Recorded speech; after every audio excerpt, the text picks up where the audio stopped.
Science stream से, medical से, engineering से आईएएस में जाते हैं, लेकिन वो पेपर कौन से ऑप्ट करते हैं? ह्यूमैनिटीज़ के पेपर ऑप्ट करते हैं। तो न्यू एजुकेशन पॉलिसी के अंदर अगर किसी बच्चे का इंटरेस्ट हिस्ट्री या पॉल साइंस पब्लिक एड में है तो, और वो साइंस भी चाहता है पढ़ना, तो साइंस के साथ साथ वो एक सब्जेक्ट को भी इम्प्रूव करेगा और आगे जाके उसको ये बेनिफिट भी होगा कि किसी कॉम्पिटिटिव एग्जाम में अगर वो जाना चाहे तो जा सकता है और उससे एक्सेल करेगा वो।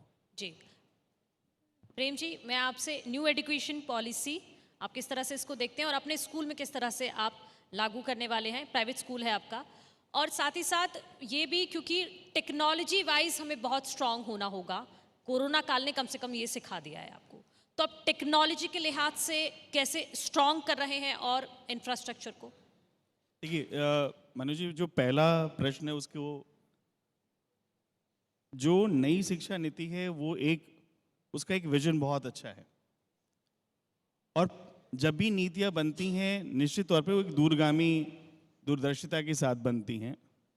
यहाँ पर उस क्षेत्र से जुड़े हुए काफ़ी बड़े लोग हैं और मेरा अनुभव उन सभी के समक्ष बहुत कम है।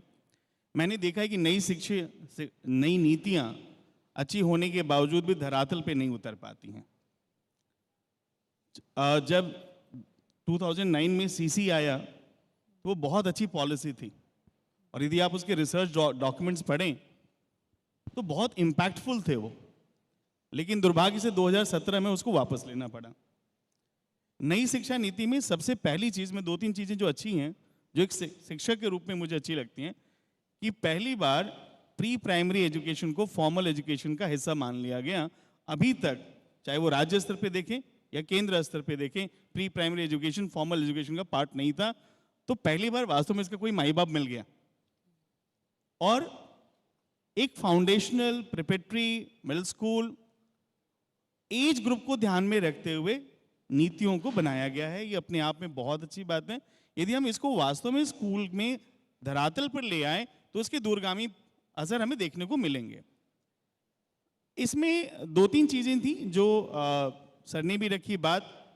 इंटर्नशिप का जो कॉन्सेप्ट इंट्रोड्यूस किया गया ग्रेड 9 से लेकर 12th में, और आपको ध्यान हो एक बच्ची ने इस पे प्रश्न भी पूछा था, ये अभी भी इस पे बहुत स्पष्टता नहीं है कि इंटर्नशिप, क्योंकि एक विद्यालय के तौर पे अभी हालांकि न्यू एजुकेशन पॉलिसी को प्रॉपरली इंप्लीमेंट नहीं किया गया है, लेकिन एक विद्यालय के स्तर पे मैंने इसको करने की कोशिश की, और मैं लगभग 8 से 10 कंपनियों से बात कर चुका हूं कि आप मेरे बच्चों को क्या 15 दिन का साल में इंटर्नशिप देंगे? अभी कोई देने के लिए तैयार नहीं है, क्योंकि इंटर्नशिप का कॉन्सेप्ट कॉलेज के लेवल पे तो है। यदि मैं चाहता हूं कि मेरे 9वीं के बच्चे, 10वीं के बच्चे, 11वीं के बच्चे, 12वीं के बच्चे जाके 15 दिन 20 दिन किसी कंपनी में काम करें, अभी कोई कंपनी लेना नहीं चाहती है, तो फिर मैं इंटर्नशिप कहां कराऊं? तो कई चीजों पे देखना होगा।